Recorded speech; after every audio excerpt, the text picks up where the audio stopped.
10 तारीख को ऑडिशन दिया। उसमें पूछा गया कि आप मॉडलिंग क्यों करना चाहते हो, आप क्यों बनना चाहते हो, अगर आप बन गए तो आप आगे क्या करना चाहते हो, फिर अगर आप विनर हो गए तो आप क्या करना चाहते हो। मिस टीन पूर्वांचल के ये विनर हमारे साथ मौजूद हैं। इनका नाम है रिद्धिमा गुप्ता, गोरखपुर से हैं और आयोजनकर्ता जो संस्था थी उसका नाम है ताज 9 AM। सबसे पहले तो बहुत बहुत स्वागत है और बधाई हो आपको। Thank you.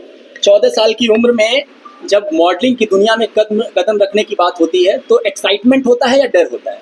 दोनों होता है, एक्साइटमेंट भी होता है, डर भी होता है। आप अपने पैशन को बाहर निकालते हो, एक्साइटमेंट तो बहुत होता है इसमें। दोनों होता है, डर भी होता है इसमें कि कैसे कैसे हम परफॉर्म करेंगे, आप विनर होंगे या नहीं होंगे। क्या पूरा प्रोग्राम था, कैसे आपने पहुंचा, कैसे ऑडिशन दिया, कैसे क्या पूरी सारी चीजें थी? पहले तो मैंने 10 तारीख को ऑडिशन दिया। उसमें पूछा गया कि आप मॉडलिंग क्यों करना चाहते हो, आप क्यों बनना चाहते हो, अगर आप बन गए तो आप आगे क्या करना चाहते हो। और आप अगर अगर आप विनर हो गए तो आप क्या करना चाहते हो। तो मैंने बताया कि मैं मॉडलिंग बनना चाहती हूँ, मैं मॉडलिंग करना चाहती हूँ, मेरा पैशन है, मैं अपने टैलेंट को बाहर निकालना चाहती हूँ। ये मेरा बहुत बड़ा पैशन है और मुझे ये एक ना एक दिन तो करना था, चाहे मैं 20 साल की उम्र में करूँ, चाहे मैं 14 साल की उम्र में करूँ, मुझे ये करना था। हाँ जी। एक छोटा सा सवाल है, जिस तरीके से मॉडलिंग की जब बात होती है और लड़कियों के लिए बात होती है तो कहा जाता है कि लड़कियों के लिए अब चूंकि पहले तो फिल्में बनती थी लेकिन अब तो बहुत सारे कैटेगरी है, लाइक वेब सीरीज है जहाँ पे आप परफॉर्म कर सकती हो अगर आपको चांस मिले। आपके पास एड के लिए तमाम अपॉर्चुनिटी होती है। तो अब मॉडलिंग के क्षेत्र में जो लड़कियां जाना चाहती हैं उनके लिए जो दरवाजे हैं वो एक दरवाजा नहीं है, एक खिड़की भी है, एक अलग डोर भी है, एक मेन दरवाजा भी है, एक तमाम दरवाजे खुले हैं। तो उस चीज के लिए क्या कुछ कहना चाहेंगे? हाँ, मतलब वो जाएं और वो अपना परफॉर्मेंस को बाहर निकाले और मॉडलिंग में जाएं, उनके लिए ये है। कितने स्टेज में हुआ ये जो प्रोग्राम हुआ था आपका? ये पहले तो 3 स्टेज पे हुआ। कौन कौन सा स्टेज था, कितने कितने लोग पार्टिसिपेट किए थे? हाँ, पहले तो मिस में किए थे, बच्चों में किया था और मिसेस में हुए थे। तो क्या क्या कुछ करना पड़ा आपको? प्रैक्टिस की गई, अपना इंट्रो दिखाया गया। आपको पहले अपना स्टेज पे खड़े होकर वन वाइज आपको इंट्रो पहले अपना बताना था कि hi my name is Riddhima Gupta और अगर आज मैं ये क्राउन टाइटल जीत जाती हूँ अपने शहर का नाम रोशन करूंगी, साथ ही बच्चों को मॉडलिंग की ट्रेनिंग दूंगी, ये सब आपको बताना था। और इसके पहले कभी रैंप वॉक किया था आपने? नहीं, मैंने कभी रैंप वॉक नहीं किया था। इसके पहले कभी स्टेज पे चढ़ के इस तरीके का इंट्रोडक्शन की hi my name is Riddhima Gupta is like? मैंने ये कभी अपनी लाइफ में नहीं किया। ये मेरा फर्स्ट टाइम था, फर्स्ट डे था उस दिन जब मैंने पहली बार में भेजा था? पहली बार में भेजा था।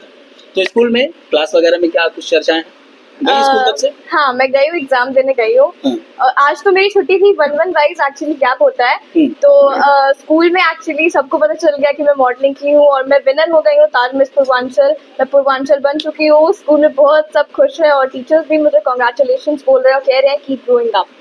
अच्छा, कितने कितने डिस्ट्रिक्ट से लोग आए? कुशीनगर से आए, हाँ, महाराजगंज से आए, गोरखपुर से आए और कहाँ से आए? बस्ती से आए। बस्ती से आए। हाँ जी। तो बस्ती, गोरखपुर, कुशीनगर और ये 3-4 जो जनपद है, इसमें जो भी लोग इंटरेस्टेड होंगे मॉडलिंग की दुनिया में जाने के लिए वो सब आपको अब जान गए होंगे। हाँ जी, सब मुझे जान गए। बाकी ये संस्था जो है जो ये आयोजन करवा रही थी, इसका किस तरीके का सपोर्ट रहा? बहुत अच्छा सपोर्ट था, सबने मुझे बहुत सपोर्ट किया। सर ने सपोर्ट किया, दीक्षा परवीन मैम ने मुझे सपोर्ट किया, वो भी एक मॉडल है, उन्होंने भी सपोर्ट किया। मतलब इस जो भी कंपनी जो है सबों ने मुझे बहुत ज़्यादा सपोर्ट किया। ट्रेनर से लेके डिज़ाइनर से लेके सब ने मुझे बहुत सपोर्ट किया। सब ने मुझे एक मोटिवेशन दिया कि तुम कर लोगे। मुझे ही नहीं, हर एक बच्चों को दिया कि तुम कर लोगे, ये मिस पूर्वांचल बन जाओगे। और जब सर ने अनाउंसमेंट किया कि ये दास मिस पूर्वांचल कौन बना है और जब मैं गई और मेरा उस टाइम मेरा बहुत अच्छा रिएक्शन था कि हाँ, मैं अपने बल पे ये मैं ताज मिस पूर्वांचल का मैं विनर हो गई, मैं ये ताज जीत गई, अवार्ड जीत गई, क्राउन जीता मैंने। ये एक अलग ही खुशी होती है जब आप अपने मन से, जब आप कोई परफॉर्मेंस करके जब आप विनर हो जाते हो। तो डांसिंग वगैरह आती है? हाँ जी, डांसिंग आती है। सिंगिंग भी आती है? सिंगिंग भी आती है। छोटा सा कुछ गुनगुनाना चाहेंगे? गाना तो मुश्किल है। हाँ, थोड़ा। चलिए आगे, अगर 1-2 लाइन गुनगुनाना चाहें कुछ? नहीं, गाना तो अभी। चलिए ठीक है। तो ये रिद्धिमा गुप्ता हमारे साथ थी कई विषयों को लेकर बात हुई, ये अपॉर्चुनिटी की भी बात हुई कि जिस तरीके से मॉडलिंग के क्षेत्र में लड़कियां जब आगे बढ़ रही हैं और अभी के परिवेश में मॉडलिंग और एक्टिंग कितना आसान कितना कठिन है और किस तरीके के दरवाजे जब आप एक्टिंग के क्षेत्र में जाते हो, मॉडलिंग के क्षेत्र में जाते हो तो वहाँ पे किस तरीके की अपॉर्चुनिटी, चाहे वो एड से रिलेटेड हो, वेब सीरीज से रिलेटेड हो, आप फिल्मी दुनिया से रिलेटेड हो, किस तरीके की अपॉर्चुनिटी मिलती हुई नजर आती है। तमाम चीजों को लेकर बात हुई। बाकी इनके इस खूबसूरत ट्रॉफी के लिए आप बधाई दीजिए और इनका सपोर्ट कीजिए। Thank you.